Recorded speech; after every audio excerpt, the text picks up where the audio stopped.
पंजाब में young doctors की हड़ताल से पैदा होने वाले बहरान के खात्मे के लिए वजीर आला पंजाब और सीनियर डॉक्टर्स के दरमियान होने वाले मुज़ाकरात भी इल्तवा का शिकार हो गए और डेडलॉक बरकरार है। सीनियर डॉक्टर्स ने मुत्तफ़क़ा तौर पर यंग डॉक्टर्स के लिए गैर मशरूत माफ़ी की अपील कर दी, जिस पर वजीर आला पंजाब शहबाज शरीफ का कहना था कि पहले यंग डॉक्टर्स हड़ताल खत्म करके काम पर आएं, फिर बात होगी। हड़ताली डॉक्टरों के मसले के हल के लिए वजीर आला पंजाब ने 10 रुकनी कमेटी तश्कील दी थी, जिसमें 5 सीनियर डॉक्टर्स और 5 हुकूमती नुमाइंदे शामिल होंगे।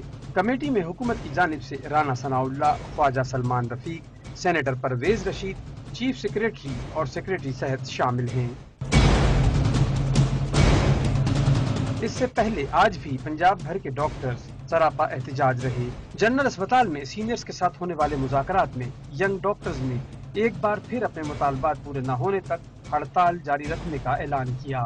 दूसरी जानिब महकमा सेहत ने सूबे भर के टीचिंग अस्पतालों में मेडिकल अफसरान की खाली असामियां एडहॉक बुनियादों पर इंटरव्यू के जरिए पुर करने का फैसला किया है, जबकि मुसलसल हड़ताल से तंग आकर पंजाब हुकूमत की हिदायत पर रावलपिंडी के 3 अस्पतालों में 50 नए डॉक्टरों को भर्ती कर लिया गया है, जो जल्द ही अपनी जिम्मेदारियां संभालेंगे।